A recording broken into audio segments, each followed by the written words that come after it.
بسلطانه القدیم من الشیطان الرجیم من حمزه ونفخه ونفسه بسم اللہ الرحمن الرحیم۔ سورۃ الاعراف آیت نمبر 175 174 تک کل ہم نے مکمل کیا تھا، آج 175۔ اللہ فرماتے ہیں وَاتْلُ عَلَيْهِمْ نَبَأَ الَّذِي آتَيْنَاهُ آیاتنا فانسلخ منها فأتبعه الشیطان فکان من الغاوین۔ اے نبی صلی اللہ علیہ وآلہ وسلم ان کو پڑھ سنائیے، ان کو ایک ایسے بندے کا پتہ بتائیں جو اس بندے کا اللہ نے نام نہیں ذکر کیا۔ قرآن پاک میں اکثر مقامات پر اللہ نے جو واقعات بتائے ان واقعات میں نام کو مینشن نہیں کیا گیا، اس وجہ سے کہ کردار کی خصوصیات، اچھائیاں یا برائیاں یہ اللہ نے ہمارے سامنے رکھی تھی، نام سے کوئی سروکار نہیں تھا۔ مفسرین کہتے ہیں بلم بن باور تھا، کوئی کہتا ہے بنی اسرائیل کا بندہ تھا، بہرحال اللہ نے اس کی برائی کا ذکر کیا۔ وہ ایسا بندہ تھا، اللہ فرماتے ہیں میں نے اس کو علم دیا، علم اس پر کھل کے واضح ہو گیا۔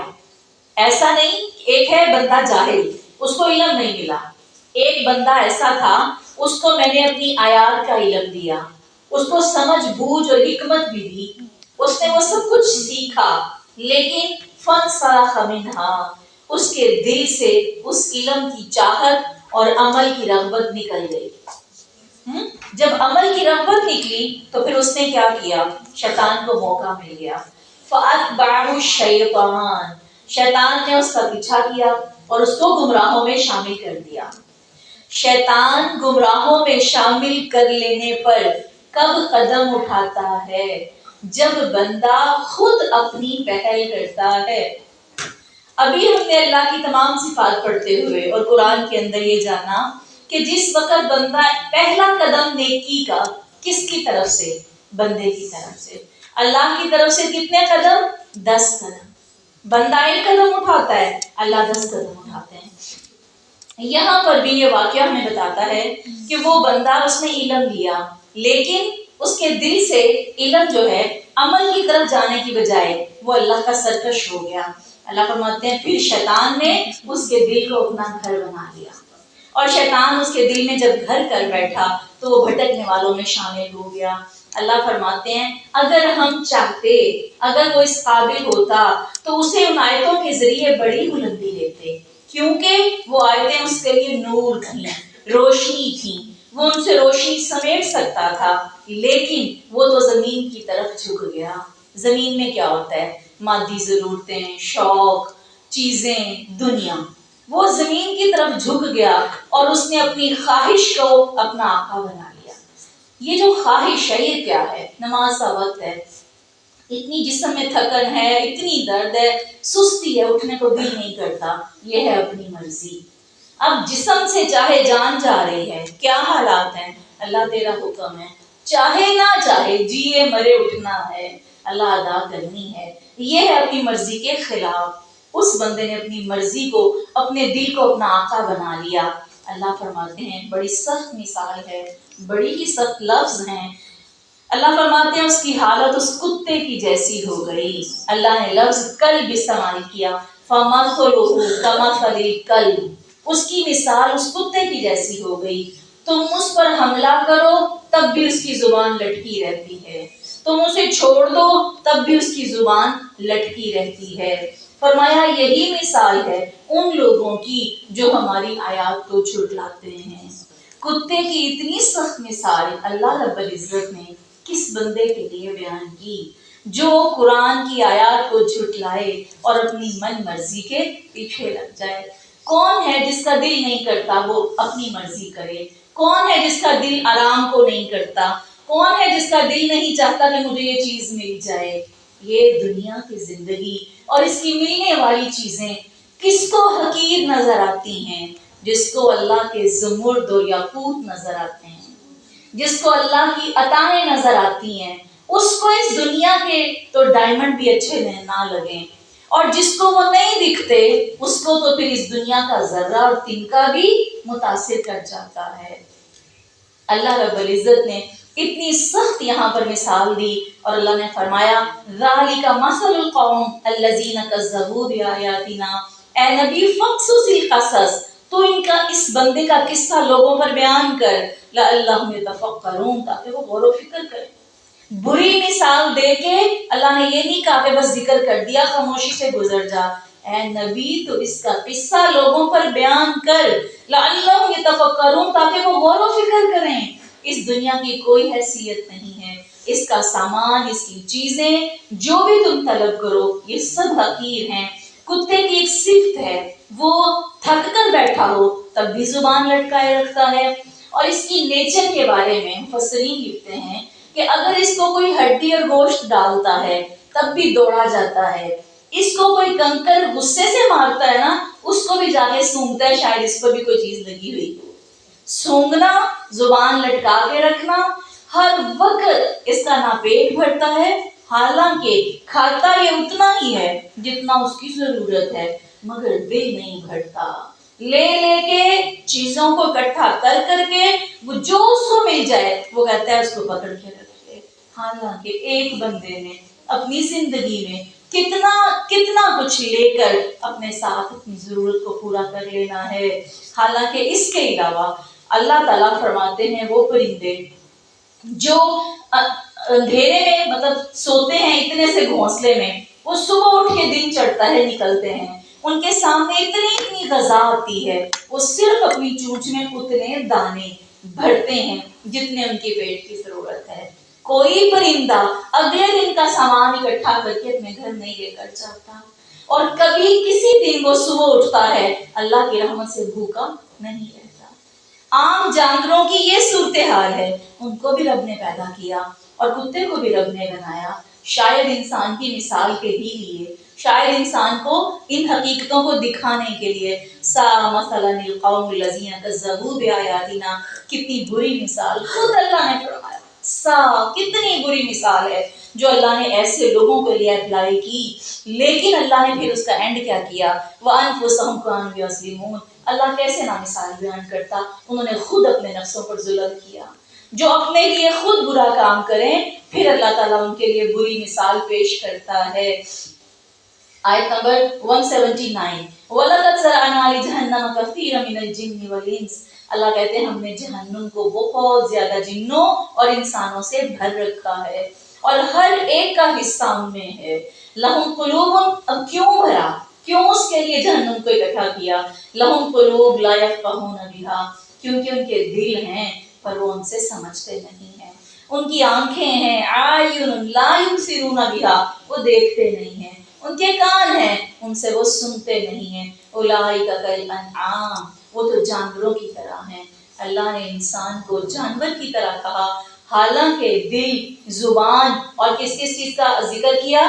دل، آنکھیں اور کان، کیونکہ یہ تین کھڑکیاں ہیں انسان کے تمام اندر جانے والی چیزوں کے لیے، یہی کھڑکیاں ہیں، اور فرمایا وہ جانوروں کی طرح ہیں، بل ہم ازل، بلکہ وہ تو جانوروں سے بھی گئے گزرے ہیں، اولئک هم الغافلون، اب وہ جانوروں سے بدتر کیوں ہیں؟ اس لیے کہ جانوروں کو تو اللہ نے سوچنے کی صلاحیت نہیں دی تھی، جانوروں کو تو علم دیا ہی نہیں تھا، اب یہ علم اور سوچنے کی صلاحیت کس کے پاس تھی؟ انسان کے پاس، اس نے اپنا فرض نہیں ادا کیا، فرمایا جانور ان سے اچھے ہیں، وہ اس سے بھی بدتر ہیں، یہ غافل لوگ ہیں، اور غافل لوگوں کے لیے اللہ رب العزت نے جو ناپسندیدگی کا اظہار کیا، اللہ ہمارے دلوں کی غفلت کو دور کر دے، آمین ثم آمین۔ وَلِلَّهِ الْأَسْمَاءُ الْحُسْنَى، یہ ہے وہ آیت سورہ اعراف کی 180 نمبر آیت جس پر ہم نے کئی سالوں بعد عمل کیا ہے۔ اللہ کہتے ہیں اللہ کے خوبصورت پیارے پیارے نام ہیں، ان ناموں سے اس کو پکارا کرو، ان ناموں کو یاد کیا کرو، ان کو سمجھا کرو، ان سے اللہ کی قدر تعارف پہچان کو پایا کرو۔ اللہ برسوں بعد ہی صحیح تو نے یہ توفیق دی تو اسے قبول فرما۔ اللہ کہتے ہیں جو اللہ کے ناموں میں جو ہے وہ غلط طریقہ اختیار کرتے ہیں، اللہ کے ناموں کے صفات کو مس کوٹ کرتے ہیں، مس یوز کرتے ہیں، اس کا غلط استعمال کرتے ہیں، اللہ ان کو فرمایا ان سے دور رہو، ان کو چھوڑ دو، ان کی برائی کا ان کو بدلہ ملے گا۔ تم اللہ کے ناموں کے صحیح معنی کو سمجھو اور اپنی زندگی میں شامل کرو. یہ اللہ کا حکم ہے. الحمدللہ اللہ قرآن کے تمام احکامات پر ہمیں آہستہ آہستہ عمل کرنے کی توفیق دیتا جائے اور ہم اس کے سارے ہی علم کو تھوڑا تھوڑا کر کے پاتے جائیں. اب اللہ رب العزت نے یہاں پر آیت 199 میں فرمایا، اے نبی صلی اللہ علیہ وسلم، خذ العفو وامر بالعرف واعرض عن الجاہلین. جب تو تبلیغ کرے، جب تو زندگی کے شب و روز گزارے تو تمہارے معاملات میں پریشانیاں بھی آئیں گی، تمہیں مسائل بھی آئیں گے. 3 طریقے استعمال کر لو تاکہ تم چلتے رہو. وہ 3 طریقے کیا ہیں؟ خذ العفو، معافی کو لازم کر لو. آج یہی ہمارا اللہ کی صفت کا نام پڑا. پتہ نہیں اللہ کی طرف سے ہے یا واقعتاً ایسا ہو رہا ہے. مجھے یہ یاد نہیں ہوتا کہ اگلی صورت میں یہ سبق آئے گا، مجھے ذرا بھی یاد نہیں ہوتا. میں حافظ قرآن نہیں ہوں، مجھے یہ بھی یاد نہیں ہوتا کہ اگلی اللہ کی صفت کون سی پڑھنی ہے. جیسے جیسے میں پڑھتی جاتی ہوں وہی صفات قرآن میں گزر رہی ہوتی ہیں اور وہی جو ہے ہمیں اللہ کے نام سے مل رہی ہوتی ہیں. خذ العفو، اللہ کہتے ہیں عفو کو لازم پکڑ لو. اگر تم نے لوگوں کو معاف نہ کیا، لوگوں کو ان کے حال پہ نہ چھوڑا تو تم کیا کرو گے؟ رک جاؤ گے، تبلیغ نہیں کر سکو گے. اللہ کے قرآن کو لے کر چلنا ہے تو لوگوں کو معاف کر دو. وامر بالعرف، نیکی کا حکم دینا چھوڑ نہ دینا. جگہ بدلے، شہر بدلے، زمین بدل جائے، تم کہیں چلے جاؤ، تمہارے حالات میں تم بیمار ہو جاؤ. جب انسان بیمار ہوتا ہے تب وہ بول نہیں سکتا، لکھنا شروع کر دے. کوئی باہر نہیں جانے دیتا، گھر بیٹھ کے کام کر لے. تعلیم کو، تبلیغ کو چھوڑنا نہ. وامر بالعرف، نیکی کا حکم دیتے جانا، چلتے جانا. تمہیں کچھ نہ ملے، کچھ نہ ملے. آپ کو پتہ ہے اندھے بھی تاریخ میں بڑا بڑا کام کر گئے. اور جب علماء بیمار ہوتے ہیں، جب چلنے کی صلاحیت ختم ہو جاتی ہے تب وہ تصنیف کرتے ہیں، کتابیں لکھتے ہیں اور آخری عمر تک جاتے جاتے اپنا علم بھی پختہ ہو جاتا ہے. پھر آنے والی نسل کے لیے وہ کتابیں لکھ کے زندہ چلے جاتے ہیں آسمان تک. وہ عارض عن الجاہلین، اور جو جاہل ہیں ان سے منہ پھیر لو. ان کے پیچھے پڑ کے اپنے آپ کو ضائع نہ کرو، کیونکہ ان طریقوں سے تم چلتے رہو گے اور اللہ کو چلنے والے ہی انسان پسند ہیں. اللہ رکنے کو اور کام کو چھوڑ دینے کو پسند نہیں فرماتا. یہ اسی کا حکم ہے اور اسی کے حکم کو پورا کرنا ہمارا فرض ہے. وَإِذَا قُرِئَ الْقُرْآنُ فَاسْتَمِعُوا لَهُ، لوگوں جب اللہ کا قرآن پڑھا جائے تو کیا کرو؟ فَاسْتَمِعُوا لَهُ، کان، دل، آنکھیں. فَاسْتَمِعُوا، سب کے سب اس میں لگا دو.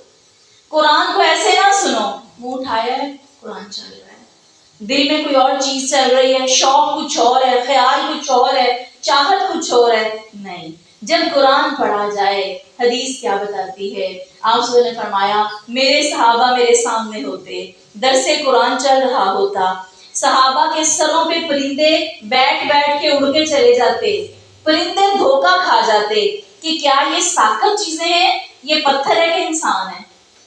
کبھی بھی حرکت کرتے ہوئے کوئی پرندہ نہیں آ کے بیٹھتا. حرکت ایسے سانس رکی ہوتی کہ نبی کے لفظ جو قرآن کے موتی ہیں ان میں سے کوئی رہ نہ جائے، ایسے بیٹھے ہوتے. فرمایا اپنے دل، دماغ، کان، زبان، ہر چیز کو اس کے تابع کر دو اور وَأَنصِتُوا، خاموش ہو جاؤ، لَعَلَّكُمْ تُرْحَمُونَ، تاکہ تم پر رحم کیا جائے. اللہ کی رحمتیں، برکتیں پورا دن مانگیں، پتہ نہیں ملیں گی کہ نہیں ملیں گی. قرآن کی مجلس میں یہ 2 کام کر لیں، رحمتوں سے بھر جائیں گے. اللہ کا وعدہ بڑا پکا اور سچا ہے. سارا دن بے سکونی، پریشانی رہے گی. اللہ کی مجلس میں قرآن سنو. قرآن کو ابھی دیکھیں، پڑھنے پڑھانے، دین، تبلیغ، تعلیم بعد کی باتیں ہیں. صرف سننے وقت تم اس کا حق ادا کرو اور خاموشی اختیار کرو، تم پر رحمتیں اتریں گی. اور اللہ کے وعدے بڑے سچے ہیں.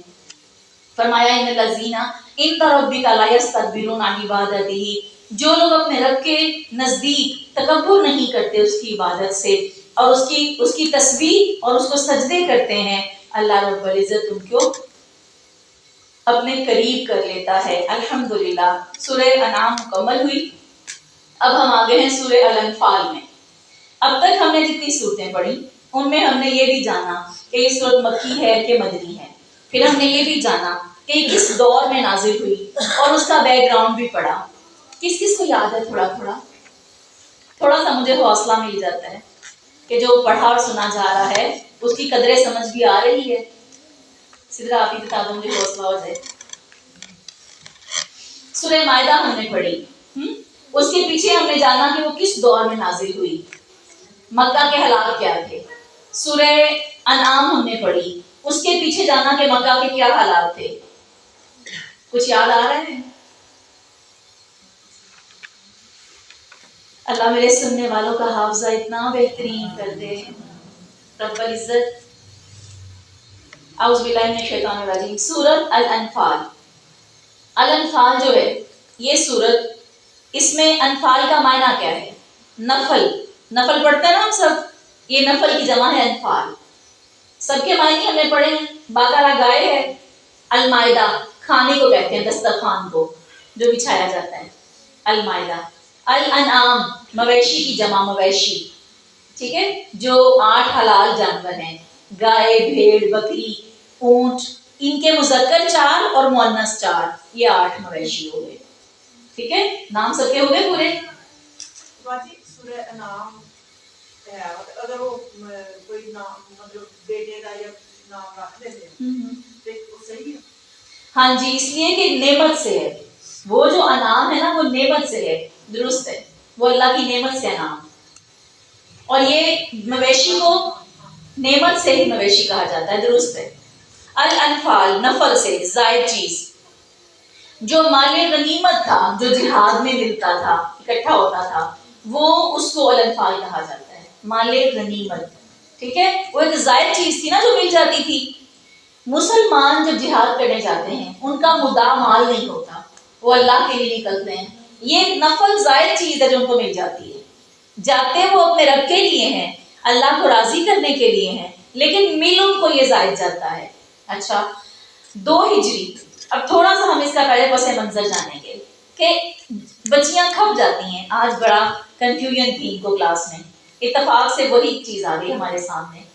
اب جنگیں شروع کیوں ہوئی؟ اللہ کے نبی صلی اللہ علیہ وسلم اتنے امن پسند تھے، اور جنگیں کیوں شروع ہوئیں اب یہاں سے ہم آج جانتے ہیں انشاءاللہ تعالیٰ۔ یہ اسلام اور کفر کی پہلی جنگ تھی، جنگ بدر۔ بڑی توجہ سے سنیں گے تو سمجھ میں آئے گا، بڑی توجہ سے، مشکل کچھ نہیں ہے، لیکن لوگوں کو یاد پتہ کیا رہ جاتا ہے؟ قصے، کہانیاں، واقعات۔ یہ تھوڑی ترتیب اس کی ذہن میں رکھیں گے تو اس سے پتہ چلے گا کہ اللہ کے نبی صلی اللہ علیہ وسلم نے جنگیں کیوں کی، اللہ نے آسمان سے جنگوں کا حکم کیوں اتارا، کیا یہ ضرورت تھی یا شوق تھا یا غلبہ کرنا تھا؟ یہ بڑے سوال ہیں جو دنیا میں کیے جاتے ہیں۔ لوگ کہتے ہیں کہ جنگوں کی ضرورت کیا تھی، دین آسانی سے بھی تو پھیل سکتا تھا، وغیرہ وغیرہ۔ تو یہ بھی تو پتہ ہونا چاہیے کہ اللہ نے جو جو کام کیے، ہر کام نرمی سے نہیں ہوتا، بڑے کام سختی سے بھی کرنے پڑتے ہیں، وہ ضرورت ہوتی ہے وقت کی، تو یہ سب چیزیں ہمیں پتہ ہونی چاہیے۔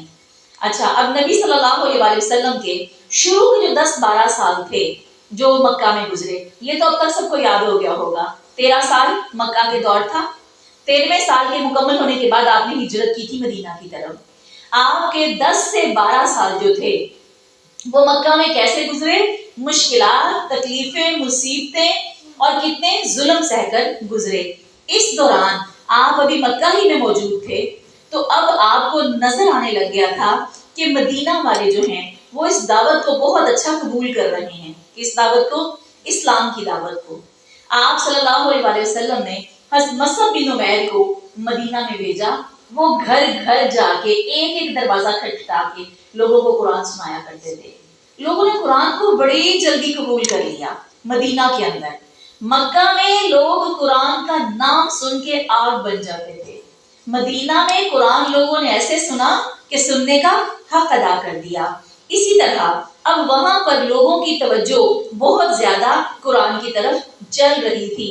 نبی صلی اللہ علیہ وسلم سے پہلے جتنے صحابہ وہاں گئے، ایک ایک، اس سے پہلے ایک حبشہ کا مقام تھا، وہاں بھی لوگ ہجرت کر کے گئے تھے، اور وہاں سے ہجرت کر کے لوگ واپس بھی آ گئے تھے۔ جب مدینہ میں لوگ ہجرت کر کے جانے لگے، ایک ایک بندہ جانے لگا، ایک ایک صحابی، وہ جب رپورٹ دیتا تو لوگ حیران رہ جاتے کہ قرآن کو، اللہ کے نام کو، اس کی ایک وجہ بھی تھی، مکہ گاؤں تھا، گاؤں کے لوگ کم پڑھے لکھے ہوتے ہیں، وہ جو کم پڑھا لکھا بندہ ہے وہ علم اور عقل کی تھوڑی کمی کا شکار ہوتا ہے، یہ اللہ کی مرضی ہے۔ اس کے بعد جو مدینہ تھا وہ ترقی یافتہ شہر تھا، شہر کے اندر جب علم ہوتا ہے تو بات سمجھ میں جلدی آتی ہے، ان لوگوں نے اللہ کو جلدی پہچان لیا، نبی کی تعلیم کو جلدی سمجھ لیا۔ ادھر مکہ کے لوگ اس بات کو سمجھ ہی نہیں پا رہے تھے کہ ہمارے باپ دادا کی جو دی ہوئی باتیں ہیں اس کی کوئی حقیقت نہیں ہے، یہ بات وہ سمجھ نہیں پا رہے تھے۔ بہرحال مدینہ میں بات سمجھنی آسان ہو گئی۔ نبی صلی اللہ علیہ وسلم کو جب یہ خبریں ملنے لگی تو آپ نے یہ دیکھا کہ اب یہ سارے لوگ مدینہ کے جو رہنے والے ہیں وہ اس کو قبول کرتے جا رہے ہیں۔ پھر آپ تک یہ بات پہنچی کہ وہ ان سب چیزوں کے لیے اپنی ہر چیز قربان کرنے کے لیے بھی تیار ہیں، وہ ان سب چیزوں کو، ان قرآن کے لیے، اللہ کے لیے دنیا سے لڑ مرنے کو بھی تیار ہیں، ان کے جذبے قرآن کے لیے اتنے اعلیٰ تھے۔ اچھا، اب یہ سب کچھ کرنے کے لیے اللہ کے نبی صلی اللہ علیہ وسلم کو بس یہ پتہ نہیں چل رہا تھا کہ سمجھ جسے کہتے ہیں فیصلہ نہیں ہو رہا تھا کہ اب ہمیں کرنا کیا چاہیے۔ اسی دوران ایسا ہوا کہ جب اس جگہ پر مدینہ کی سرزمین پر اسلام کی دعوت پھیلنے لگ گئی اور لوگوں نے اس کو قبول کرنا شروع کر دیا، تو اس دوران ان لوگوں نے کیا کیا، نبی صلی اللہ علیہ وسلم کے سامنے ایک دعوت پیش کی۔ وہ دعوت کا نام اسلام میں بیت عقبہ کے نام سے مشہور ہوا۔ وہ سب لوگ ایک گھاٹی میں اکٹھے ہوئے، نبی صلی اللہ علیہ وسلم کے پاس آئے اور کہنے لگے، اللہ کے نبی صلی اللہ علیہ وسلم، ہم سب آپ سے بیعت کرتے ہیں۔ کس چیز پر بیعت؟ اللہ کی توحید پر، آپ کی رسالت پر بیعت کرتے ہیں، ہم اپنے آپ کو آپ کے حوالے کرتے ہیں، ہم آپ کی تعلیم کو، آپ کے دیے ہوئے علم کو اور اس حق کو جو آپ آسمان سے نازل کیے جا رہے ہیں، ہم اس کو قبول کرتے ہیں۔ جب انہوں نے یہ سب کچھ کیا اور کہا، یہ نبوت کا 12واں سال تھا، 12واں سال، ابھی مدینہ ہجرت کرنے میں آپ نے جلدی نہیں کی، 1 سال پہلے کی بات ہے۔ اس 12ویں سال پر 75 افراد یہ بیت عقبہ کے لیے آدھی رات کو اکٹھے ہوئے۔ اس آدھی رات کو اکٹھے ہونے کے لیے مکہ کے ایک بندے کو اس کی خبر نہ ہونے کے لیے کئی دن رات پاپڑ ویلے گئے کہ بس مکہ کے لوگوں کو خبر نہ ہو۔ اسلام جب پھیلنا ہوتا ہے یا اللہ نے جو کام کرنا ہوتا ہے، اللہ کہاں سے اس کے اسباب پیدا فرماتا ہے۔ رات کو اور رات کا وہ حصہ چوز کیا گیا جس میں لوگ گہری نیند سوئے ہوتے ہیں، اور انہوں نے آ کر آپ صلی اللہ علیہ وسلم کو اپنی باتیں اور اپنی دل کی جو تڑپ تھی دین کے لیے وہ ساری آپ کے سامنے رکھ دی۔ نبی صلی اللہ علیہ وسلم نے اس ساری باتوں کو قبول کر لیا، لیکن قبول کرنے کے بعد آپ نے بتایا کہ میرے ساتھ چلنا آسان نہیں، جو میرے ساتھ چلے گا وہ اپنے آپ کو کانٹوں پہ چلائے گا، جو میرے ساتھ چلے گا وہ اپنے ساتھ اتنی دشمنی مول لے گا، اور تم کیا جانو کہ عرب کے مختلف قبائل اور خطے جو میرے دشمن ہیں وہ تمہارے بھی دشمن بن جائیں گے۔ اسی قسم کی باتیں چل رہی تھیں اور سب مجمع میں اکٹھے تھے۔ اس دوران عرب کے ایک بندے نے اٹھ کر وہاں تقریر کی۔ جب وہ تقریر کی تو اس تقریر کو ذرا میں آپ کے سامنے پیش کرتی ہوں۔ وہ کہنے لگے کہ یہ ایک چھوٹا سا قصبہ ہے، اور اس قصبے کے اندر اگر آپ لوگوں نے اسلام کو قبول کر لیا اور اس کا دعویٰ کر دیا تو ہو سکتا ہے کہ پورے لوگ جو ارد گرد کے رہنے والے ہیں ان کی تلواریں تمہاری طرف چل پڑیں، اور یہ بھی ہو سکتا ہے وہ تمہارا معاشی اور کاروباری تجارت کا سارا کام ختم کر دیں، تم سے بائیکاٹ کر لیں، اور یہ بھی ہو سکتا ہے کہ تمہارے لیے دشمنی اور مصیبت تمہارے گھروں پر آ جائے، کیا تم سب کا بوجھ اٹھا سکتے ہو؟ اسی وقت ایک اور تقریر وہاں پر کی گئی۔ وہ کہنے لگے کہ دیکھیں، ہم جو آج، یہ بات کس نے کہی؟ مدینہ کے شہریوں نے۔ اب مدینہ والوں سے اٹھ کر ایک بندہ کھڑا ہوا اور کہنے لگا، ٹھہرو، اچھی طرح سوچ لو، ہم لوگ جو آج ان کے پاس آئے ہیں، اگر آپ یہ سمجھتے ہیں کہ یہ اللہ کے رسول ہیں اور آج ہم ان کو یہاں سے نکال کر لے جائیں گے، لیکن جانتے ہو اس کا نتیجہ کیا نکلے گا؟ تمہارے بچے قتل کر دیے جائیں گے، تم پر تلواریں بم برسائے جائیں گے۔ اگر تم میں یہ برداشت کرنے کی طاقت ہے تب اس رسول کا ہاتھ پکڑو، اور اگر پکڑ لیا تو اس کا اجر اللہ کے ذمہ ہے۔ بدلہ رسول نہیں دے گا، بدلہ رب دے گا۔ اگر تمہیں اپنی جانیں عزیز ہیں، کل کو تم ذرا سا بھی پریشان ہوگے تو اس نبی کا ساتھ چھوڑ دو، آج چھوڑ دو، عذر کر دو، اللہ کے ہاں معافی مل جائے گی۔ کل کو آج ہاتھ پکڑنے کے بعد رستے میں نبی کو چھوڑا تو اللہ معاف نہیں کرے گا۔ کتنا پیارا جواب اس بندے نے وہاں پہ تقریر کی۔ کہنے لگا لوگوں، اگر آج اس بندے کا ہاتھ رسول کا پکڑا اور نہ پکڑا، پکڑا تو اللہ کے ذمہ اجر ہے، نہ پکڑا تو شاید اللہ معاف کر دے۔ کل کو کہو گے اللہ ہمت نہیں تھی، اللہ معاف کر دے گا، لیکن اگر پکڑ کے چھوڑا تو معافی نہیں ہوگی۔ کیا یہ اعلان قیامت تک کے لیے قرآن کے ساتھ دینے والوں کے لیے سوال نہیں ہے؟ ہمیشہ کے لیے ہے۔ جو اپنی زبان سے دعویٰ کرے کہ میں قرآن کا ساتھی ہوں اور کل کو کہے نہیں، بہت مشکل ہے۔ جو کہے کہ میں تمہارے ساتھ اپنے رب کے لیے کھڑا ہوں اور پھر وہ ہاتھ بھی پیچھے کرے اور ہر چیز کو دیکھے اور اپنے آپ کو اللہ کے لیے وقف نہ کر سکے، سخت گناہ ہے۔ یہاں یہ کہا جا رہا ہے کہ لوگوں، اگر اس شخص کا ہاتھ رسول کا پکڑتے ہو تو پکڑو گے تو اللہ کے ذمہ، تیسری دفعہ دوہرا رہی ہوں، چھوڑ دو گے تو معافی ہے کہ چلو ساتھ شروع ہی نہیں کیا تھا، وگرنہ شروع کر کے قدم اٹھا کے میں تمہارے ساتھ ہوں، نبی کو تنہا کیا تو تمہاری اللہ کے ہاں کبھی بھی جو ہے معافی نہیں ہوگی۔ یہ ساری باتیں کرنے کے بعد پھر ایک شخص نے اٹھ کر کہا، جانتے ہو اس شخص سے کس چیز پر بیعت کر رہے ہو؟ عقل ہے، سمجھ کے ساتھ کر رہے ہو، شعور سے کر رہے ہو؟ وہاں کتنے لوگ تھے میں نے بھی پڑھا، 72 یا 75 لوگ تھے، سب کی آواز اکٹھے آئی، جی ہاں ہم جانتے ہیں تم اس کے ہاتھ پر بیعت کر کے پوری دنیا سے لڑائی لے رہے ہو۔ سمجھو نبی کا ساتھ پوری دنیا سے لڑائی۔ اگر تمہارا خیال ہے کہ تمہارے مال تباہی کی طرف چلے جائیں گے، تمہارے بزرگ خطرے میں پڑ جائیں گے، تم سے دشمنیاں لی جائیں گی، تو آج اس کو چھوڑ دو، کیونکہ خدا کی قسم یہ دنیا اور آخرت کی رسوائی ہے۔ یہ رسوائی ہے کہ نبی کا ساتھ دے کر پھر چھوڑا دو۔ اگر تمہارا ارادہ ہے کہ جو بلاوا تم اس شخص کو دے رہے ہو، اپنے مالوں کی تباہی برداشت کر لو گے، بزرگوں کو خطرے میں ڈالنا برداشت کر لو گے، پھر اس شخص کا ہاتھ تھام لو، اللہ کی قسم یہ دنیا اور آخرت کی بھلائی ہے۔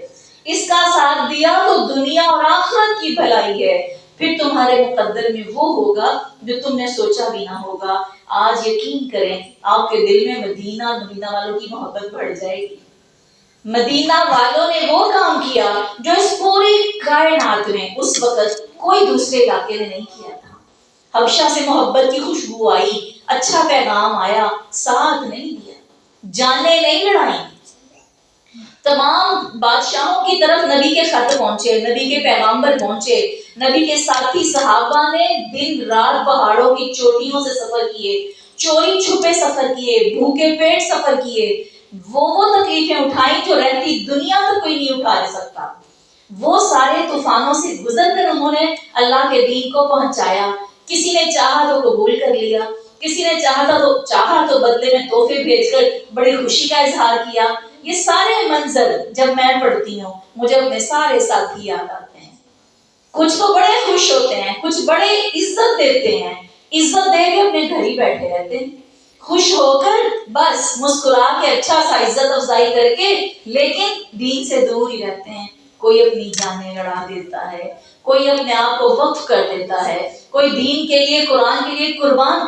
نصیب کس کے حصے میں کیا آتا ہے، اسی کا حکم اور اسی کی توفیق ہے۔ جس کے حصے میں جو آتا ہے اس کا مقدر اور اس کی اپنی طلب اور تڑپ ہے، اور اسی طرح جو اپنے آپ کو وقف کرتا ہے وہ کبھی محروم نہیں رہتا۔ فرمایا یہ سب مناظر گزر رہے تھے۔ اب دوسری طرف ذرا اہل مکہ کو دیکھ لیں، یہ کن کا حال ہے؟ نبی اور ان مدینہ کے رہنے والوں کا جو نبی کا ساتھ دینے کے لیے بے چین تھے، خود اپنے اندر لانے کو بھی تیار تھے، قربانیاں دینے کو بھی تیار تھے۔ اللہ نے ان کے دل ایسے اللہ کے نبی سے محبت میں بھرپور کر دیے تھے۔ اور دوسری طرف اہل مکہ کا یہ معاملہ تھا، وہ بھی کسی سے چھپانا تھا۔ دراصل نبی صلی اللہ علیہ وسلم کی جس قسم کی غیر معمولی شخصیت تھی، ان کی قابلیت قریش سے چھپی نہیں ہوئی تھی۔ ان کو پتا تھا یہ جہاں جائے گا اس کو جگہ مل جائے گی، جانتے تھے اس میں خوبیاں بڑی ہیں، اس کو اللہ ٹھکانہ دے گا، یہ ان کے علم میں تھا۔ اس کی رہنمائی اور قیادت سے بے خبر نہیں تھے، مگر پریشانی یہ تھی کہ جس جگہ یہ منظم جتھا بنا لے گا وہاں سے ہم پہ حملہ کرے گا۔ دشمنی کا ڈر تھا، ڈر اور کچھ نہیں تھا، اور کہنے لگے کہ اب ہمارے پچھلے نظام کی موت ہو جائے گی۔ نظام کیا ہوتا ہے؟ ہمارا کھانا، ہمارا پینا، ہماری رہائش، ہمارے سودی کاروبار، ہمارے گناہ، ہماری بت پرستیاں، یہی نظام ہوتا ہے نا۔ ان کو ٹینشن یہ تھی ہمارا یہ کچھ نہ کرے گا مگر نظام بدل جائے گا۔ اب وہ طریقہ جس پر ہم لچھے اڑاتے تھے، عیاشیاں کرتے تھے، یہ نبی جب آئے گا تو ہمارا نظام بدل دے گا۔ اس پریشانی سے ان سب لوگوں نے آپس میں جتھا کیا، ان لوگوں نے آپس میں بیٹھ کر ایک پوری میٹنگ مقرر کی۔ کس نے کی؟ قریش مکہ نے، یہ مکہ کے رہنے والوں نے۔ اب انہوں نے جب آپس میں ساری میٹنگ مقرر کر لی اور تیار کر لی تو کہنے لگے اگر مسلمانوں کو آپس میں ایک دوسرے کے ساتھ، جسے کہتے ہیں نا ہاتھ پہ ہاتھ دے کے وعدے قسمیں کھا لی، اگر آج مسلمانوں کو، نبی کو آج نہ روکا تو پھر اس کے بعد زندگی پر روک نہیں سکیں گے۔ دوسری پریشانی ان کو کیا تھی؟ ایک اپنے نظام کی فکر تھی، دوسری فکر یہ تھی کہ یہ جو مدینہ کے راستے میں ایک راستہ تھا، اس راستے سے جیسے ایک روڈ جاتی تھی، اسی روڈ سے گزر کر ان کے مکہ کے جو سفر کرنے والے تجارت کے اونٹ تھے نا، وہ اسی سڑک سے گزرتے تھے اور وہ مدینہ کے بیچ سے گزرتی تھی۔ کہنے لگے جب ہم جایا کریں گے، یہ ہمارا اگر ایک راستہ بھی بند کر دیں، ہم ملک یمن، ملک شام سے تجارت کیسے کریں گے؟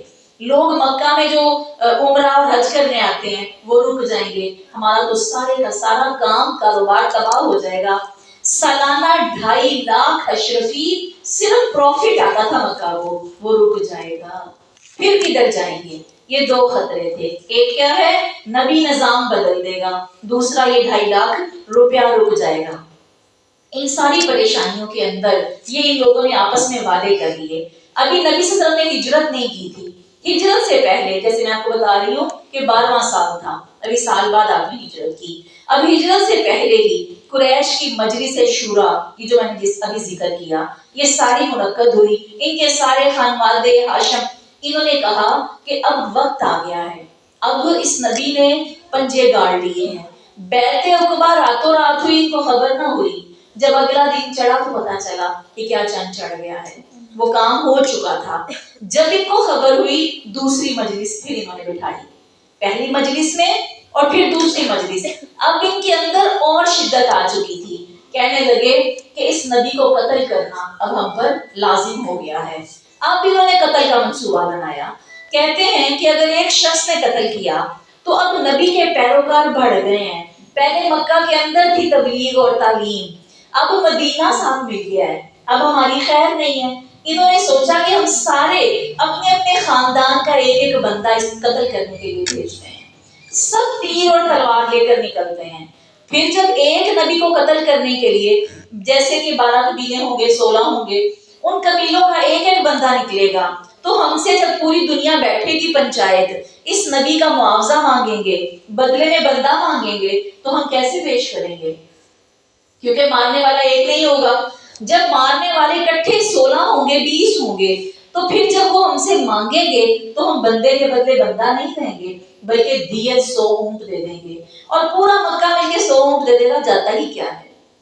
یہ سارا نظام بنا کر نبی کے قتل کی سازش تیار ہو گئی اور یہ لوگ اپنے گھروں سے نکلے۔ انہوں نے نبی صلی اللہ علیہ وسلم کا چلنا پھرنا، اٹھنا بیٹھنا، آپ جس راستے سے گزرتے پیچھے ایک بندہ ہوتا کہ کہاں قابو کیا جائے، کس جگہ ملے۔ ایک طرف ان کی چال، پورا مکہ ایک طرف اللہ اپنی چال چل رہا تھا۔ بالآخر اس کی تفصیل میں نہیں جاتے کیونکہ یہاں پر جنگ بدر کو دیکھنا ہے۔ اب وہ اللہ نے اس سے نکال دیا اور کیسے راتوں رات نبی کو حکم آیا اور آپ ہجرت کر کے چلے گئے۔ اپنے گھر میں اس آخری رات کس کو سلایا؟ حضرت علی رضی اللہ تعالیٰ عنہ کو سلایا اور آپ خاموشی سے نکل گئے. وما رمیت اذ رمیت، آپ یاسین پڑھ کے پھونک رہے تھے، ان کی آنکھیں اندھی ہوتی جا رہی، لوگوں کے بیچ سے نکل گئے، کوئی دیکھ ہی نہ پایا. جو رحمان نے کرنا ہوتا ہے اس کو کیمرے لگا کے بھی کوئی دیکھ نہیں سکتا، یہ اللہ کے کام ہے، وہ کر گزرتا ہے. اب نبی صلی اللہ علیہ وسلم مدینہ پہنچ گئے، کیسے تیسے، سفر کو ہم ذکر نہیں کر رہے. نبی صلی اللہ علیہ وسلم مدینہ پہنچے تو وہاں نئی نئی اسلامی سوسائٹی تھی، نیا نیا نظام تھا. آپ نے سب کو ترتیب بھی دینا تھا، ان صحابہ کو اخلاق بھی سکھانا تھا، قرآن بھی سکھانا تھا، تعلیم بھی دینی تھی، تربیت بھی کرنی تھی. اب آپ کی پہلے ساری توجہ اس طرف تھی، مگر آپ کو یہ فکر ساتھ ساتھ تھی کہ سلطنت اسلامیہ جو مدینہ ہے اس کی سرحدوں کا بھی حفاظت کرنی تھی. آپ نے ساتھ ساتھ ادھر بھی حفاظت کے پہرے بٹھائے. یہ تو نہیں کہ آپ سو رہے ہیں دین کی تعلیم تبلیغ کر کے اور راتوں رات آ جائے کوئی حملہ کرنے کے لیے. آپ نے وہ سب پہرے بھی بٹھائے اور یہ سارے پہرے آپ نے بٹھا کر کافی حد تک ایک کامیابی آپ کو مل گئی کہ آپ کی جو سرحدیں تھیں وہ سیف ہو گئیں. پھر آپ نے دوسرا کام یہ کیا کہ نبی صلی اللہ علیہ وسلم نے قریش کے جو چھوٹے چھوٹے قافلے تھے جو مدینہ کی ریاست کے بالکل ساتھ ساتھ تھے، ان کے اندر اپنے ایک ایک صحابی کے ساتھ 5-5 7 بندے، تھوڑے تھوڑے، ہزاروں تو صحابہ ہی نہیں تھے. ابھی تو دین بہت آغاز میں تھا. 5 7 10 11 لوگوں کا ایک ایک دستہ قریب قریب بھیجنا شروع کیا. وہ کیا کرتا؟ مسلح ہوتا، اسلحے سے لیس ہوتا، لیکن وہ جا کر لوگوں کو دین کی تعلیم دیتا، لوگوں کو اچھے اخلاق کی تبلیغ کرتا.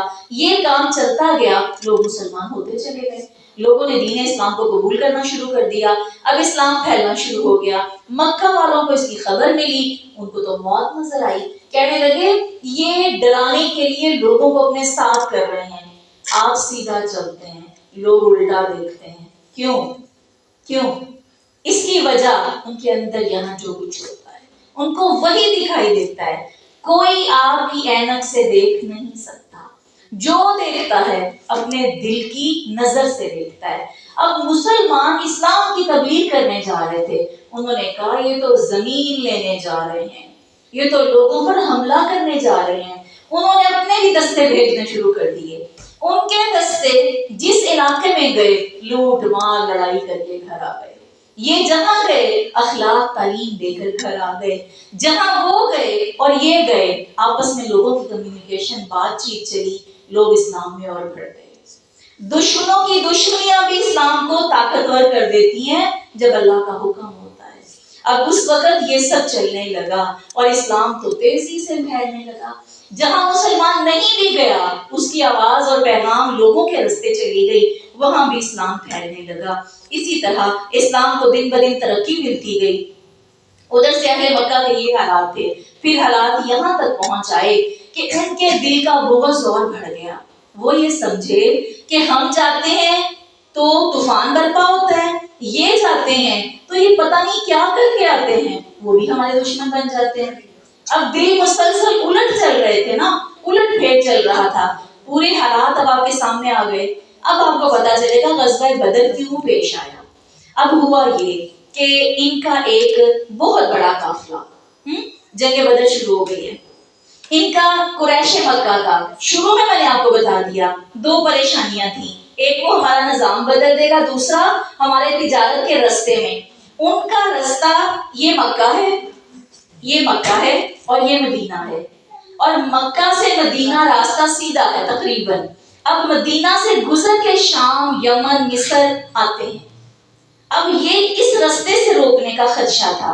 ہوا یہ کہ 2 ہجری کے اندر رمضان سے پہلے ان لوگوں کا بہت بڑا قافلہ، اور اللہ کی کرنی اس قافلے کو تجارت میں فائدہ بھی کچھ زیادہ ہی ہوا. وہ جب واپس آ رہے تھے ان کے پاس سونا، زیور، مال زیادہ تھا. انہوں نے اپنے تئی، ان کے دل میں تھا اب دشمنیاں تو چل رہی تھی نا، ظلم تو وہ جو 13 سال کر چکے تھے، ظلم تو وہ جو دل میں پالا ہوا تھا، نفرت اپنے اندر تھی. سوچا اب مسلمان ہمارا کچھ نہیں چھوڑیں گے. مسلمانوں نے کچھ کرنا ہی نہیں تھا، مگر اپنے ہی دل کی بغاوت سے انہوں نے وہاں سے اپنے ایک ساتھی کو اپنے آگے بھیج دیا اور کہنے لگے کہ تم جاؤ، جا کے کفار خود تو کفار نہیں کہتے تھے، قریش مکہ کو پکارو اور جا کر ان کو بتاؤ کہ ہماری جو ہے نا حفاظت کے لیے آگے آ جائیں۔ خود وہاں سے چلے ہیں اور رستے میں مدینہ پڑتا ہے، مدینہ میں نبی صلی اللہ علیہ وسلم اور ساتھی بیٹھے ہوئے ہیں اور ہماری حفاظت کے لیے آ جائیں۔ ہجرت ہو چکی ہے اور ہجرت ہوئی کو ابھی 1 سال بھی پورا نہیں گزرا، ابھی ہجرت ہوئی ہے، کچھ مہینے ہوئے ہیں۔ تم جا کے ان سے کہو کہ ہماری حفاظت کے لیے آگے آ کے کھڑے ہو جائیں تاکہ جب ہم وہ جگہ کراس کریں تو ہمیں مسلمان پکڑ نہ لیں۔ اس بات کے لیے وہ وہاں پر آ کر ان کو پکارو۔ اب صاحب جی جو آئے وہ بھی تو آخر کفار کے ہی ساتھی تھے، اس نے آ کے پہلے مکہ میں اپنے اونٹ کے کان کاٹے، خون لگایا، اپنے کپڑے کو شرٹ کو آگے سے پھاڑا، پیچھے سے پھاڑا اور اونچی اونچی، کتنا آسان ہے ہنگامہ برپا کرنا کسی کے لیے، جھوٹ کو سچ بنانا، سچ کو جھوٹ بنانا کتنا آسان ہے۔ اس نے طوفان برپا کر دیا، تماشا کریٹ کر دیا۔ لوگوں سنو، ہمارے ساتھی اگر تم نہ نکلے تو لٹ کے مر جائیں گے، تمہارا اتنا سونا اتنا پیسہ کھا لیا جائے گا، تمہارے پلے کچھ نہیں رہے گا، جاؤ جا کے ان کی مدد۔ اس نے بڑی کہانیاں روئی اور سنائی۔ لوگ اپنے دل میں تو بغض رکھے ہی بیٹھے تھے۔ چند منٹوں میں قافلہ تیار ہوا اور حملے کے لیے نکل گیا۔ نبی صلی اللہ علیہ وسلم ہمیشہ اپنی سرحدوں کی حفاظت کے لیے چکنی فوج رکھا کرتے تھے، جاسوس ہوتے تھے اسلام کے۔ انہوں نے نبی صلی اللہ علیہ وسلم کو بتا دیا کہ یہ ہو رہا ہے۔ نبی صلی اللہ علیہ وسلم نے اپنی مجلس بلا لی، چھوٹی سی مجلس، لوگوں کو اکٹھا کیا، کہنے لگے لوگوں اللہ نے اختیار دیا ہے، تم چاہو تو ہم سیدھے وہاں پر جائیں اور جا کے اس قافلے کو لوٹ لیں، اللہ نے اختیار دیا ہے، وہ اسلام سے دشمنی کرنے نکلے ہیں، اگر ان کو جا کے لوٹیں تو اتنا مال ملے گا کہ ابھی کے ابھی ہم بااختیار ہو جائیں گے۔ تجارت کا مال اس وقت ان کے پاس ہے، پیسہ زیور سونا ان کے پاس ہے، اگر ہم اس کو لوٹ لیں تم کہو تو تمہارا کیا مشورہ ہے؟ کچھ لوگوں نے کہا اس کو لوٹ لیتے ہیں، یہ آسان ہے۔ پھر آپ نے فرمایا دوسرا مشورہ بھی ہے، اگر تم کہو تو ان کو چھوڑ دیں اور جو یہ لوگ حملہ کرنے کے لیے نکلے ہیں ان کے سامنے جا کر کھڑے ہو جائیں، تیر اور تلوار سے ان کا مقابلہ کریں۔ اب تم کیا کہتے ہو؟ کچھ لوگوں نے کہا ایسا کرتے ہیں کہ اس کو آسان ہے، وہ جو دشمن، وہ جو تاجر مال کے ساتھ آ رہے ہیں وہ آسان ہے، ہم اس کو لوٹ لیتے ہیں اور آرام سے ہم اپنا کام کر لیتے ہیں، عزت بھی ہو جائے گی، نام بھی ہو جائے گا، مال بھی مل جائے گا۔ آپ نے سر نیچے کر لیا کیونکہ آپ یہ نہیں چاہتے تھے، آپ اس طرح سے اس راستے سے نہیں چاہتے تھے۔ اس دوران ایک بار پھر آپ نے، اب لوگوں نے مشورہ کدھر دیا؟ ادھر جانے کا دیا۔